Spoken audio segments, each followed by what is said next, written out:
In this step, we're going to scale all the images that we placed in the last step. All these images have been placed in a very quick way.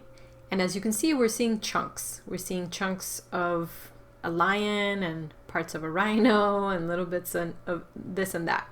There are many, many ways that we can edit the images that we've placed, but to access them, we have to use our direct selection tool. It can be found in the Tools panel on the left-hand side.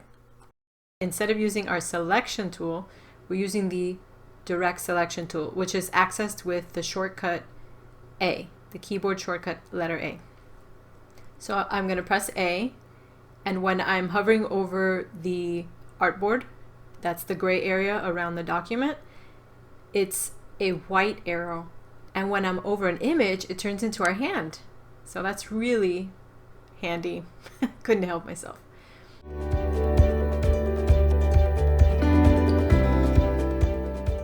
I'm going to show you how to scale an image using a keyboard shortcut.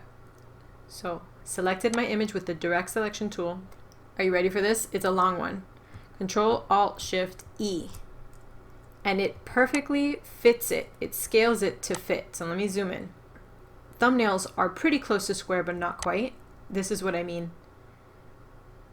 The golden lion painting that I did is a perfect square. And so we have a little gap on the top and on the bottom of our image box.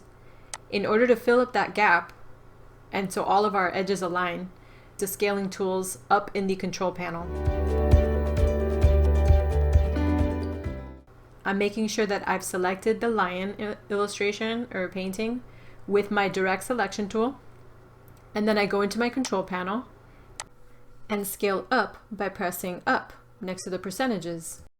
And I have it linked, which means that proportions for scaling have been constrained. That means that they'll scale up evenly on both sides. When you're pasting illustrations, it's very, very rare that you will have this unlinked. If you have abstract work and it can be fudged a little bit to fit into a shape or a box that may not fit, that's perfect for you. Uncheck this chain and it will let you scale more horizontal, more vertical as needed. For us, for our purposes, I'm always going to have this checked. And if you don't, and you want to scale proportionally, you can always press Shift in order to constrain your proportions. The first way of doing it is using the keyboard shortcut, and I'll do it again over here in this image. Control-Alt-Shift-E. So that filled it, but there's still a little gap, so I'm going to use the percentages to fill it in. Oh, not quite.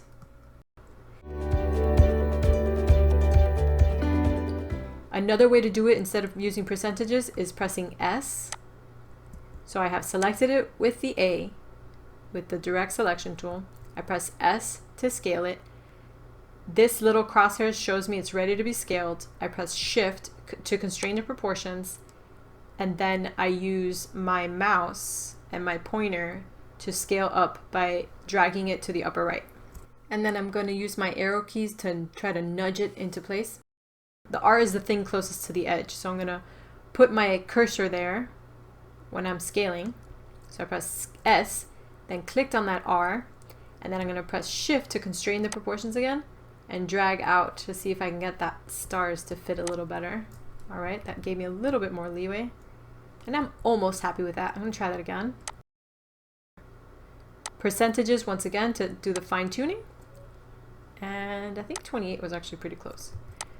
All right, and although this is not my best work, it shows how you can fine tune the scaling within one of the image boxes. Another method I wanted to show you was how to use the scale tool from the beginning. So no keyboard shortcuts, just going straight to scale tool. Zoom out, pressing Control-0. And when you zoom out, you're able to see, when you press the direct selection tool, you're able to see a golden outline that reaches out past the image box. Those are the outside borders of your image. This one's a 5x7. So I know that it's not going to fit easily into this container. So the easiest way for me to fix that, and the easiest way for me to edit, is to press A for the direct selection tool, then S to scale, press Shift to constrain my proportions, and then drag from my upper right corner of that golden outline, and then bring it pretty close to the outer edges of the text box. Then we can fine tune it by zooming in. Once again, I can do the same technique, pressing A for the direct selection tool, pressing S to scale, Shift, and then bringing it down.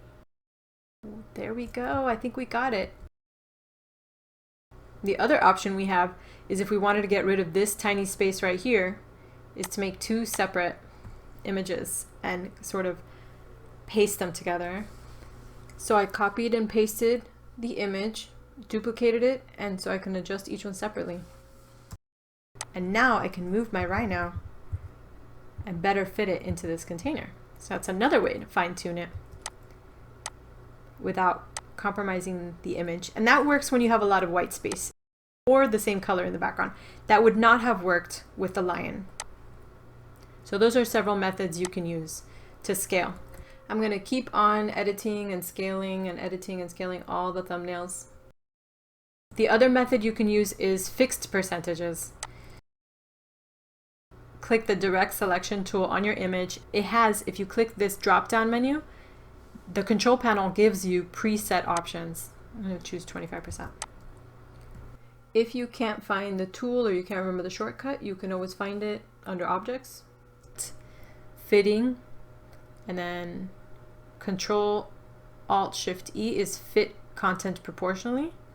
When I just want to center something, when I want to center that image, I just press Control-Shift-E.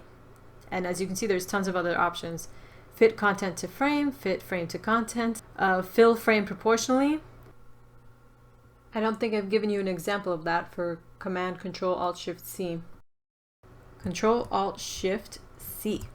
Oh, I see. Oh, that's really great. Check out that. That does exactly what I was doing before, except automates it. I just learned something new, guys. I think I found a new favorite shortcut.